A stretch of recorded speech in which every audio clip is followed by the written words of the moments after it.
के समय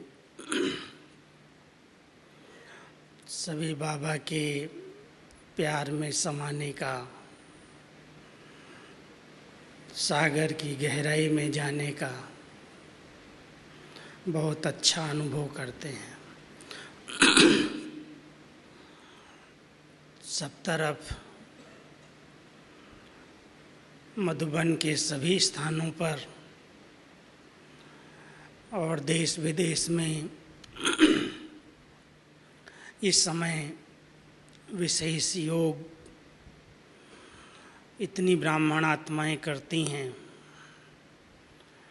तो उसका वायुमंडल कितना शक्तिशाली चारों ओर फैलता है।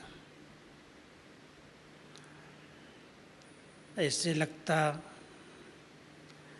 जैसे हम सब इस आवाज़ की दुनिया से दूर अपने शांति के उस परमानंद के अनुभव में समाये हुए हैं। विशेष जो 7 से 7:30 बजे योग चलता है, इस योग में सभी बहुत अच्छे और गहरे अनुभव करते हैं। कई तो ये कहते हैं कि अमृत वेले से भी पावरफुल योग शाम का होता है। अमृत वेले कई बार नींद का वातावरण होने के कारण सुस्ती आने लगती है, लेकिन शाम के समय, इस नमाज शाम के समय जब हम सब योग करते हैं और एक ही संकल्प में एकाग्र होकर के बैठते हैं, तो कितनी सुंदर शांति का अनुभव, सन्नाटे का अनुभव होने लगता है। ऐसे लगता है सब उड़ता पंछी बन कर के अपने वतन की सैर कर रहे हैं।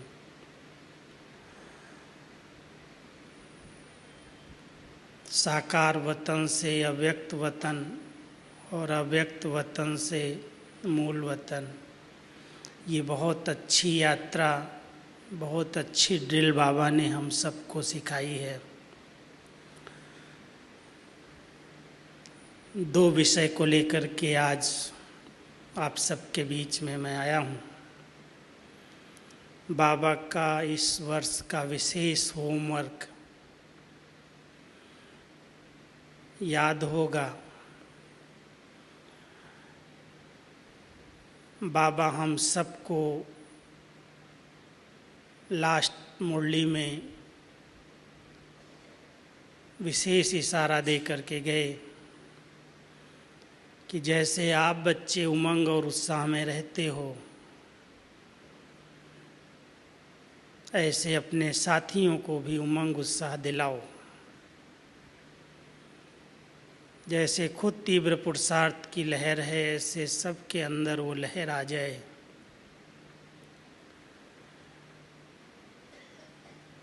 स्व उपकार और परोपकार। हो सकता है कि हम सब परोपकार करते करते स्व उपकार कर लें, हो जाए, लेकिन पहले स्व उपकार फिर परोपकार। और हम सब ने, जिसने बाबा की श्रीमत को यथार्थ रीति से पालन किया है, बाबा के कदम पर कदम रख कर के जो चल रहे हैं, वो स्व उपकारी बन गए हैं। स्वयं पर उपकार करते हैं। 3 पर बाबा ने काटने के लिए कहे: पर चिंतन, पर दर्शन, पर मत। बाबा कहते हैं 3 पर काट दो। जब ये 3 पर कट जाते हैं, तब परोपकार हम कर सकते हैं। पर चिंतन कटेगा तो अपने आप नेचुरल स्वचिंतन में आत्मा रहेगी। स्वचिंतन में रहना ही स्व उपकार है। जो आत्माएं अपने स्वचिंतन में रहती हैं, स्वाध्याय करती हैं, स्वयं को स्वयं पढ़ाती हैं, वो सहज परिवर्तन हो जाती हैं। इसलिए स्वचिंतन का अभ्यास हो जाए, शुभ चिंतक अपने आप बन जाएंगे। स्वदर्शन चक्र जिसकी बहुत गहराई है, बाबा कई बार कहते हैं, जब आप बच्चे स्वदर्शन चक्र घुमाते हो तो माया का गला कट जाता है। अपने अनादि स्वरूप की स्मृति, अपने आदि पवित्र स्वरूप की स्मृति, अपने पूज्य स्वरूप की स्मृति और ब्राह्मण स्वरूप की स्मृति, बहुत अच्छा स्वदर्शन चक्र हम इस तरह से घुमा सकते हैं। बचपन में पहले हम सब ने स्वदर्शन चक्र जब घुमाना शुरू किया था तो समझते थे सतयुग के अंदर इतने जन्म, त्रेता में इतने जन्म, द्वापर में इतने जन्म, ऐसे ऐसे पार्ट बजाया, ऐसे ऐसे जन्म लिया, ऐसे ऐसे कलाएं कम हुई। लेकिन बाबा ने अभी अव्यक्त रूप में हम सबको इस तरह से सुदर्शन चक्र सिखाया है कि बच्चे अपने अनादि स्वरूप में परमधाम की ऊंची स्टेज में, उस मूल वतन में बाबा के समीप जाकर के विराजमान हो जाओ और बाबा की शक्तियों का अनुभव करो। चमकते हुए सितारे के रूप में आत्मा कैसे परमधाम में बाबा के सानिध्य में समीप रहती है।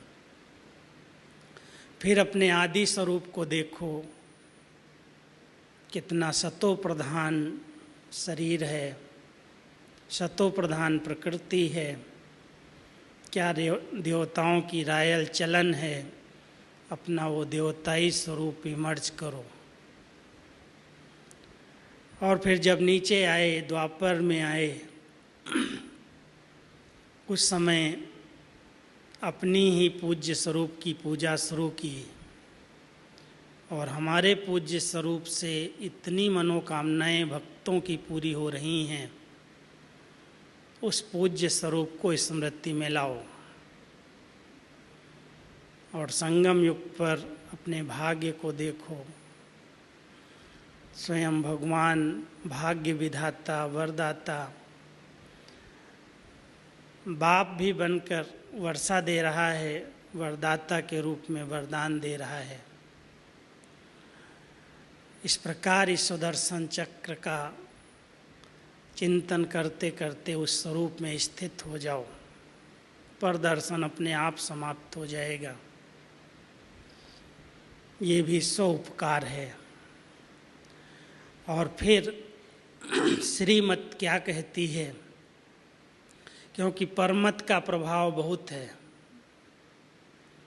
और परमत के प्रभाव में आने वाली आत्माएं कई बार श्रीमत में भी अपनी और दूसरों की मत ऐड कर देती हैं। इसलिए स्वउपकारी आत्माएं श्रीमत पर सदा चलती रहती हैं। सबसे बड़ा स्वउपकार है अंतर्मुखी बन कर के अपनी आंतरिक शक्तियों को जागृत करना, अपने आप को अंदर की शक्तियों से संपन्न बनाना। वो आंतरिक शक्तियाँ हमारी विकसित होती रहें, ये बहुत बड़ा उपकार है। क्योंकि जो आत्माएं अंदर से खोखली होती हैं, सिर्फ बाहर से ज्ञान सुनाती हैं, वो कोई भी परिस्थिति, कोई भी पेपर का सामना नहीं कर पाती हैं। इसलिए अंदर ही ज्ञान चिंतन करके, योग का अभ्यास करके, अंतर्मुखी हो करके अपने आप को चेक करना। और चेक करके बाबा ने 3-4 दिन पहले कहा था, चेक करने से कई बार आत्मा दिल से कष्ट हो जाती है। चेक करो और चेंज करो। सिर्फ चेक ही नहीं करो। तो अंतर्मुखी आत्माएं जो बहुत कम बाह्यमुखता में आती हैं, वो अपने आप को परख सकती हैं, अपने आप को सुधार सकती हैं, अपने को पढ़ा सकती हैं। ये बहुत बड़ा सौउपकार है। हमारी दीदी हम सबको एक बात बहुत अंडरलाइन कराती थी, दीदी मनमोहिनी कहती थी, अगर कोई को सुधरना है, अपने आप को परिवर्तन करना है, तो अपना टीचर खुद बने। दूसरा कोई कितनी भी शिक्षाएं दे, कितनी भी बातें सुनाए, उसका प्रभाव इतना नहीं रहता है। लेकिन जो अपने आप को पढ़ाना जानता है, जो अपने आप से बातें करता है, जो अपने स्वचिंतन में रहता है, वो अपने आप चेंज कर लेता है। और अगर कोई बहुत कड़े और पुराने संस्कार छिपे हुए हैं, आप देखेंगे कि ऐसे साधारण जीवन में चलते चलते उन संस्कारों का पता नहीं चलता है जो हमारे अंदर छिपे हुए हैं। लेकिन जब कोई ऐसी घटना घटती है, ऐसी वातावरण ऐसा बनता है, ऐसी वार्तालाप होने लगती है, तो वो छिपे हुए संस्कार प्रकट होने लगते हैं। उन कड़े संस्कारों पर हमारी कड़ी नज़र रहे, उन संस्कारों का हम संस्कार कर सकें, उसके लिए बहुत दृढ़ता संपन्न तपस्या चाहिए, बहुत शक्तिशाली याद, और उसके लिए खुद को खुद समय देना पड़ेगा। अगर कुछ समय भी हम एकांत में बैठ कर के एक बाबा की याद में समा जाते हैं, खो जाते हैं, और बाबा को ज्ञान सूर्य में अनुभव करते, उनकी किरणों को स्वयं पर एकाग्र करते हैं, तो अपने छिपे हुए संस्कार परिवर्तन होते हैं। तो ये सौउपकार है। अगर कोई आत्मा अपने छिपे हुए संस्कारों को, स्वभावों को, ऐसी आदतों को जो बीच बीच में परेशान करने वाली है, उसको चेंज करना चाहती है, तो उसके लिए बहुत अंतर्मुखी बन कर के एकांत में जा कर के बाबा की किरणों को एकाग्र करके, जैसे कोई लेजर किरणें डाली जाती हैं किसी स्थान पर, शरीर में भी अगर कोई रोग होते हैं तो आजकल किरणों से इलाज कर देते हैं। हम सभी भी बाबा की शक्तिशाली किरणें लेकर ऐसे संस्कार पर डालें, ताकि वो संस्कार मेल्ट हो जाए, परिवर्तन हो जाए, फिर से मर्ज न हो। जब तक जलाया नहीं है तब तक कभी भी बाहर आ सकता है। इसलिए इसके लिए एकांत की ज़रूरत है, एक बाबा के प्यार में समाने की ज़रूरत है। स्वउपकार के अंदर कोई भी ऐसी बातें हमारे सामने परिस्थिति के रूप में आएं, अगर हम उसको नेगेटिव दृश्य को भी, नुकसानदेह दृश्य को भी पॉजिटिव में परिवर्तन कर लेते हैं, परिस्थिति रूपी पेपर पहाड़ नहीं बनता, लेकिन अगर हम उसको बहुत सरल रीति से, सहज रीति से बात को लेते हैं, तो पहाड़ जैसी बात भी बहुत सरल हो जाती, सहज पार कर सकते हैं। क्योंकि बातें तो हर एक के सामने कोई न कोई आती हैं, परिस्थितियाँ आती हैं। जिसकी स्वस्थिति अच्छी है, जिसने ध्यान दिया है स्वयं पर, अपनी स्थिति को जमाने पर, परिस्थितियाँ आकर के क्रॉस कर जाती हैं, हलचल में नहीं लाती। वो आत्माएं घबराती नहीं हैं, क्या हुआ, कैसे हुआ, ऐसा क्यों हो गया, हलचल में नहीं आती, पार हो जाती। आई है बात, ख़त्म हो जाएगी। तुरंत उतावले नहीं हो जाते, अधैर्य नहीं होते, भयभीत नहीं होते, बात आती है, समाप्त हो जाती है। तो अगर हमने अपने आप को पढ़ाया है, स्वस्थिति को अच्छा बनाया है, स्व उपकार किया है, तो अकल्याण के दृश्य में भी कल्याण क्या छिपा हुआ है, बहुत धैर्यता के साथ उसे देखना होता है, समझना पड़ता है क्या इसके बीच में कल्याण है।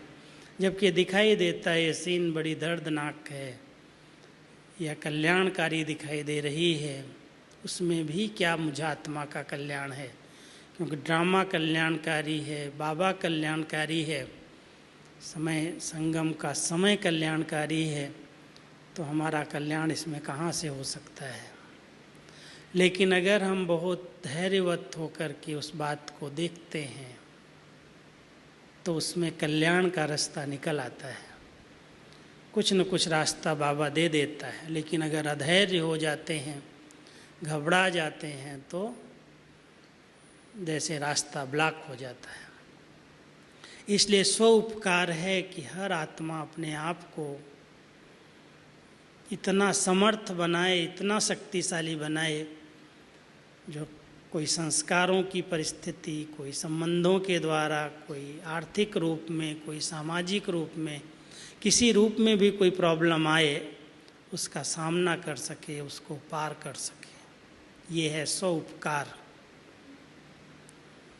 बाबा ने जो गुण और शक्तियाँ हम सबको दी हैं, जो ज्ञान का अनमोल खजाना दिया है, अगर मैं आत्मा उस खजाने को मनन करके, चिंतन करके उसकी अनुभवी मूर्त बनती हूँ, अनुभव की अथॉरिटी आ जाए, सिर्फ ज्ञान तक सीमित न रहे, लेकिन एक अनुभव की अथॉरिटी आ जाए कि ये मैंने अनुभव किया है, मैंने स्वयं का भी अनुभव किया है, मैंने बाबा के साथ का भी अनुभव किया है, उसकी शक्तियों का भी अनुभव किया है, तो अनुभव एक बहुत बड़ी शक्ति है।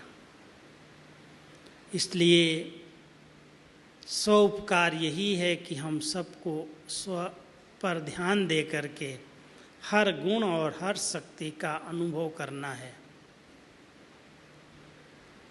व्यर्थ संग से बचाना अपने आप को, क्योंकि संग का बहुत जल्दी रंग लगता है। अपने श्रेष्ठ संग का रंग दूसरों पर लगाना ये परोपकार है, लेकिन किसी के व्यर्थ संग के प्रभाव में आ जाना ये क्या है, ये अपना ही नुकसान है। इसलिए बाबा हम सबको कहते, बच्चे अपने ऊपर अपकार मत करो। अगर कोई व्यर्थ संग में गया जो समय शक्तियों को नष्ट करने वाला है, जो व्यर्थ बातें करता है, जिसके संग में जाने से अनेक प्रकार के व्यर्थ संकल्पों की उत्पत्ति हो जाती है, उस संग से अपने आप को बचाना ये स्व उपकार है। आप सब डिटेल निकालेंगे तो स्व उपकार क्या क्या है, एक बहुत बड़ी लिस्ट हमारे सामने आती है कि मुझे तो अपने आप पर उपकार करना है। बाबा हमारा परोपकारी है, हमारे ऊपर बहुत उपकार किए हैं। कहता है मैं तो जब परम धाम से सृष्टि मंच पर आता हूँ, ये मेरा आना ही परोपकार है। कल या परसों की मुरली में था, ये बहुत बड़ी आशीर्वाद है जो मैं ऊपर से आप बच्चों के बीच में इस पतित दुनिया और पतित शरीर में आता हूँ। ये परोपकार है, उसके अंदर हम बच्चों के प्रति इतनी शुभ भावनाएं हैं, इतनी कल्याण की भावनाएं हैं, जो बाबा भी इस दुख धाम की, इस दुख की दुनिया में आता है, पतित दुनिया में आता है। बाबा ने हम बच्चों पर बहुत परोपकार किए हैं, किसी की कमी और कमजोरी को नहीं देखा। कोई कैसा भी बच्चा है, बाबा कहता बच्चे तुमने मेरा बहुत उपकार किया है, अनजान में किया, जानबूझ करके तो नहीं किया, बहुत भावना से किया, लेकिन बाबा उसको अपकार शब्द देता है कि मुझे तुमने कण कण में कह दिया, सर्वव्यापी कह दिया, कुत्ते बिल्ली में कह दिया, ये मेरा अपकार किया है। हमने तो बहुत भावना से समझा, बाबा जिधर देखो उधर तू ही तू है, तू ही तू है।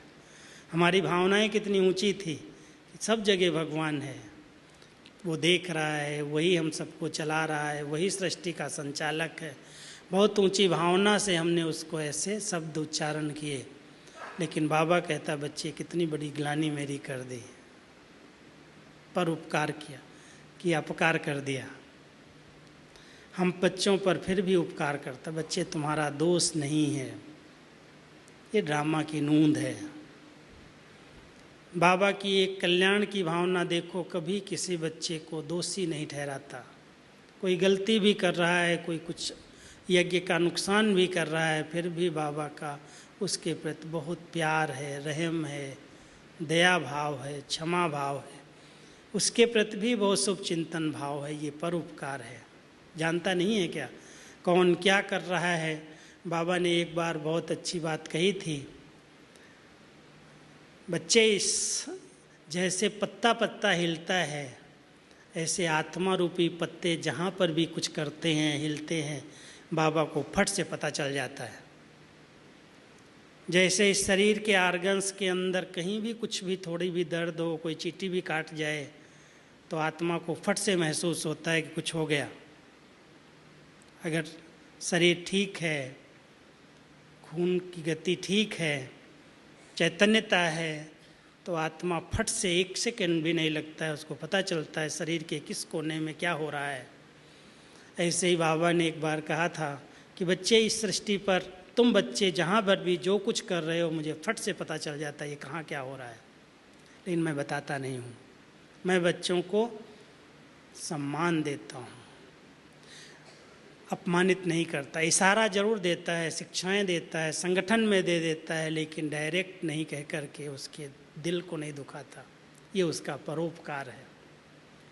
तो बाबा ने जैसे हम बच्चों को परोपकार की दृष्टि से बहुत उपकार किया है, ऐसे ही हम बच्चों को भी कहता है बच्चे तुम मनसा द्वारा, अपनी मधुर वाणी के द्वारा, अपने श्रेष्ठ संग के द्वारा, जो आपके संबंध में संपर्क में आत्माएं आती हैं, भले वो कैसी भी हैं, फिर भी उनके प्रति बहुत कल्याण की भावना रख करके, शुभ भावना रख करके उनको खुशी दो, उनको शक्ति दो, उनके उमंग उत्साह को बढ़ाओ। ये परोपकार है। कई आत्माएं चलते चलते निराश हो जाती हैं, होपलेस, जैसे कोई होप ही नहीं, कोई आशा ही नहीं। अपने संस्कारों से युद्ध करते करते, संगठन में चलते चलते जो आपसी संबंधों में टकराव होते हैं, उसके कारण कई स्वभाव, कई संस्कार, कई पिछले हिसाब किताब जब सामने आ जाते हैं, तो ज्ञान योग की शक्ति न होने के कारण आत्माएं निराश हो जाती हैं, दिल शिकस्त हो जाती हैं, हताश हो जाती हैं।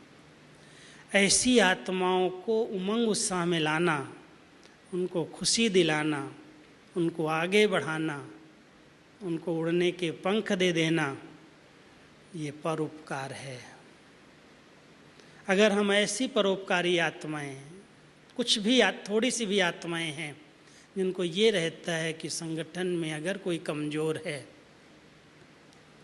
तो उस कमज़ोर आत्मा की कमज़ोरी का वर्णन करके उसको और हताश न किया जाए, बल्कि उसकी कमजोरियों को देख करके समाते हुए उसको शुभ चिंतक स्थिति से, शुभ भावना से बहुत स्नेह की शक्ति और सकाश दी जाए, जैसे हमारी दादियाँ दे रही हैं। हम दादियों को बहुत नज़दीक से देखते हैं कि उनके अंदर कितनी एक रहम की भावना, दया की भावना, परोपकार की भावना है। अगर कोई गलती करता है तो ये नहीं कहती तुम यहाँ से चला जा, कैसे तुम चेंज हो जा, कैसे अपने आप को परिवर्तन कर ले, उसके लिए इशारा देती हैं, स्नेह देती हैं, शक्ति देती हैं, अच्छे संग में रहने की सलाह देती हैं। ये परोपकार है। अपने साधन भी, अपनी इच्छाएं भी मार करके दूसरों को मान देना। जैसे बाबा सब कुछ करता और कराता है। अगर बाबा की लीला देखो, साक्षी होकर के देखो, इतना बड़ा बाबा का बेहद यज्ञ चल रहा है। और जो हमारी निमित्त आत्माएं हैं, हमारी दादियां हैं, हमारे वरिष्ठ हैं,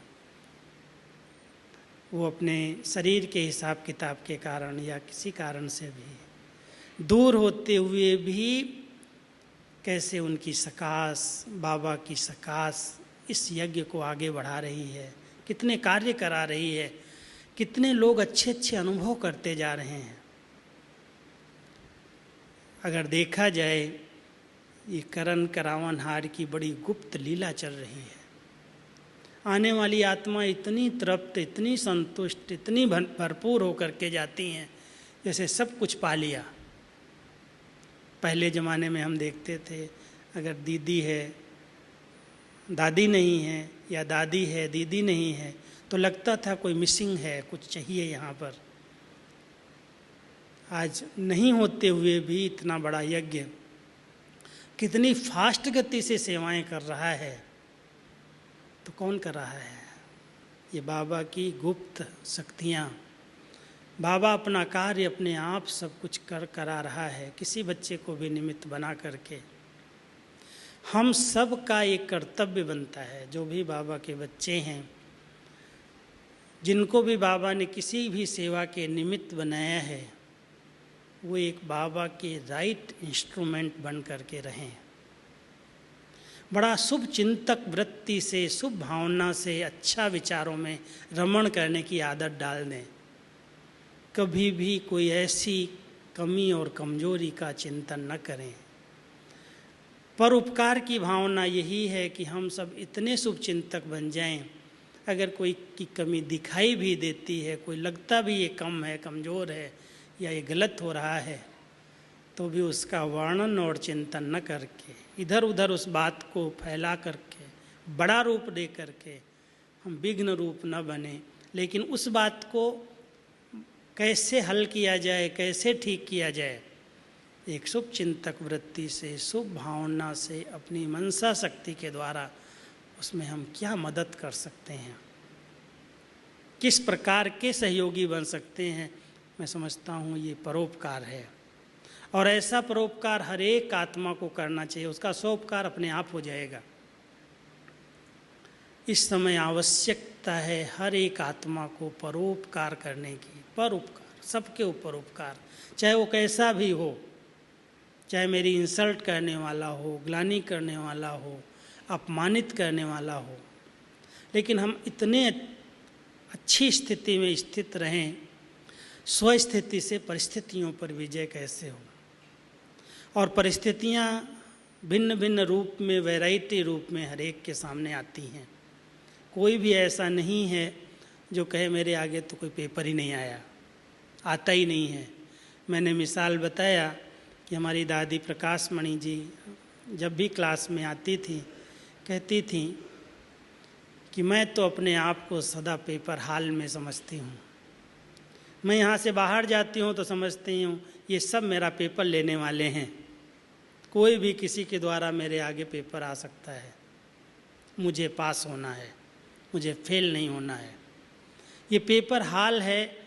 उन परीक्षाओं में तो फिक्स होती हैं डेट्स, 3 मास के बाद आएगा, 6 मास के बाद आएगा, 9 मास के बाद आएगा, 12 मास के बाद आएगा।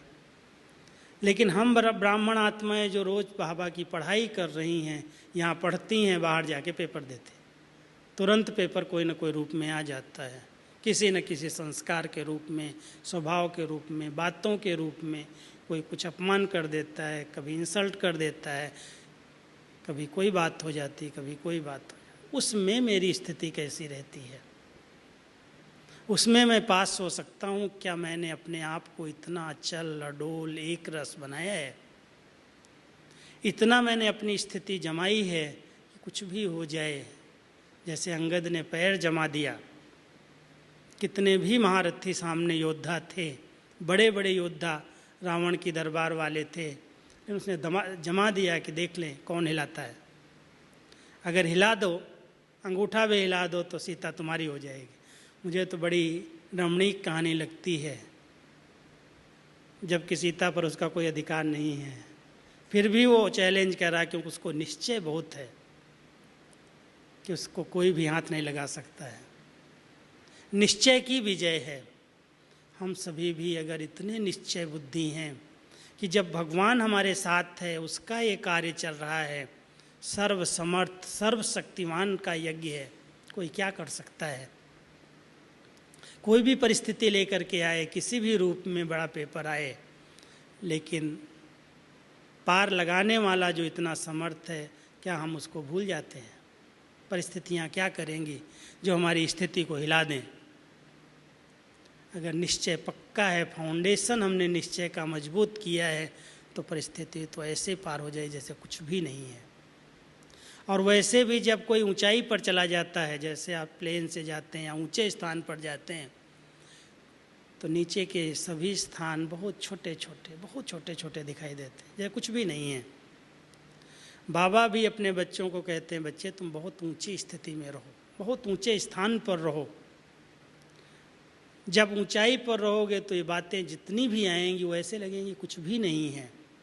अपना समय नहीं जाएगा, संकल्प नहीं जाएंगे, श्वास नहीं जाएगी, ऐसे लगेगा नथिंग न्यू, कोई नई बात है ही नहीं, कोई बड़ी बात नहीं है, क्योंकि बाबा हमारा इतना बड़ा है, उसके आगे बातें क्या हैं।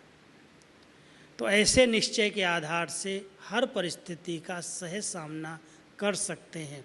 वो परिस्थितियाँ मुझे मुरझा न दें, हलचल में न ले आएं, इसके लिए अपनी स्थिति पर हमको बहुत ध्यान देने की ज़रूरत है। फाउंडेशन पक्का हो, एक बल एक भरोसा, एक बाबा दूसरा न कोई। अगर हमारा फाउंडेशन मजबूत है तो कोई भी बात आएगी चली जाएगी, क्रॉस हो जाएगी। बातें हमारी खुशी को छीन न लें, हमारे उमंग उत्साह को कम न कर दें। कोई भी बातें आएंगी पार हो जाएंगी।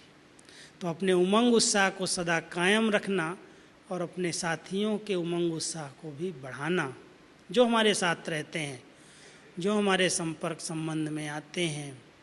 अगर कोई ऐसी परिस्थिति, ऐसे पेपर उनके सामने हैं भी, वो हमें सुनाते हैं, बताते हैं क्या करना चाहिए। सुन कर के हाँ में हाँ मिला लें, हाँ कहें ऐसा सब जगह हो रहा है, होगा, कोई बात नहीं। लेकिन ऐसे समय पर उनको ऐसी शक्तिशाली दृष्टि दें, ऐसा शक्तिशाली बाबा का कोई डोज दें जो आत्मा उसको जंप करके पार कर जाए। कुछ नहीं है, कोई बात नहीं है। इसलिए अगर हम अपने परिवार को एक संगठन के सूत्र में पिरोना चाहते हैं, एक मत बनाना चाहते हैं, तो बाबा हमेशा कहते हैं हर एक में विश्वास रख करके। फेथ एक बहुत बड़ी शक्ति है। विश्वास के साथ साथ रूहानी प्यार रखकर, रूहानी प्यार और विश्वास संगठन की एकता का सूत्र बन जाते हैं। और इस विश्वास और प्यार के आधार से अगर हम किसी को थोड़ा सा भी साथ देते हैं, सहारा दे देते हैं, तो आई हुई बातें उसके सामने बड़े रूप में आई हैं, लेकिन ऐसे लगता पार हो जाएंगे, हमारा कोई है। बाबा तो है, लेकिन महारथी आत्माएं भी, निमित्त आत्माएं भी, अगर उनको बताया जाए तो वो उनको विशेष शक्ति दें, विशेष सकाश दें, विशेष मदद करें, ताकि वो आत्मा सहज पार हो जाए। ये हम सब का कर्तव्य है, ये परोपकार की भावना है। अगर कोई आत्माएं ऐसी दिखाई देती हैं, कमज़ोर हैं, शक्तिहीन हैं, बहुत युद्ध चल रही है, या बहुत प्रकार के पेपर, कई आत्माओं के आगे बहुत प्रकार के पेपर आते हैं, कहते क्या करें, ये आ गया, ये जाता, ये आता। जैसे बाबा हंसी में कहते हैं ना, कुत्ता जाता, बिल्ली आती, बिल्ली जाती, चूहा आता, एक के बाद एक आता ही है। ऐसे ही अगर कोई भी प्रकार का पेपर आता है तो उसको पार करने का बल उन आत्माओं को मिले, उसके लिए हम विशेष उन आत्माओं को सकाश दें, शक्ति दें, मदद करें, उनके प्रति बहुत शुभचिंतक भावना रखें। ऐसे नहीं ये तो होता ही है, ये तो होगा ही, ये तो छटनी का समय है, ये तो जाने ही है, ये नेगेटिव संकल्प रच करके उनके मनोबल को गिराएं नहीं। अगर हम किसी के मनोबल को बढ़ा देते हैं, उमंग उत्साह में ले आते हैं, और वो फिर से अपने पाँव पर आ जाता है, तो बहुत दुआएं देता है, दिल से दुआएं देता है कि आपने ऐसे समय पर मुझे मदद की, जब ये पेपर मेरे सामने था, ऐसी बात मेरे सामने थी, ऐसे समय पर आपने मुझे शक्ति दी, हिम्मत दिलाई, और मैं इसको पार कर गया। वो दिल से दुआएं देता है। तो बाबा कहता है, बच्चे ये संगम का ऐसा समय है, परोपकार करो और सबकी दुआएं ले लो। दुआओं की शक्ति आपको बहुत सहज हर परिस्थिति से पार करा देगी। अगर आपके आगे कोई बड़ा पेपर आ गया, शरीर का आ गया, कोई पुराना हिसाब किताब आ गया जैसे, तो हम सबको भी बाबा कहता है उन आत्माओं ने इतना दुआएं जमा की हैं, बाबा की दुआएं हैं, परिवार की दुआएं हैं, सबकी दुआएं हैं। हम सभी भी अगर सबकी दुआएं लें, सुख दें सुख लें, दुआएं दें दुआएं लें, तो कोई भी प्रकार का ऐसा पेपर आएगा भी तो हमारी स्थिति को बिगाड़ेगा नहीं, आएगा, पार हो जाएंगे, सहज हो जाएगा। तो इसलिए बाबा हम सब बच्चों को कहता है, बच्चे स्वउपकार भी करो, परोपकार भी करो। कभी भी ये नहीं संकल्प करो ये बदले तो मैं बदल जाऊं। एक हमारी ये भावना रहती है, ये तो कुछ तो बदले, मैं तो बहुत बदलता हूँ, बदलती हूँ, ये बिल्कुल चेंज नहीं होता, मैं क्या करूँ। अब ऐसे संकल्प अगर हमारे रहते हैं तो जैसे हम उसको उससे भी इच्छाएं रखते हैं, भले वो दिल शिकस्त है, कमज़ोर है, कोई संस्कार के अधीन है, परवश है, वो अपने आप को नहीं बदल सकता है, तो मैं उसके साथ ऐसा बर्ताव क्यों करूं, मैं बदल जाऊं, वो अपने आप बदल जाएगा। हमारे अंदर की ये परोपकार की वृत्ति है, वो बदल जाए तो मैं बदल जाऊं, वो सम्मान दे तो मैं सम्मान दूं, वो मेरे से बात करे तो मैं बात करूं। मैं समझता हूँ ये लेने की भावना है। देने वाली आत्माएं तो मास्टर दाता की तरह देती हैं।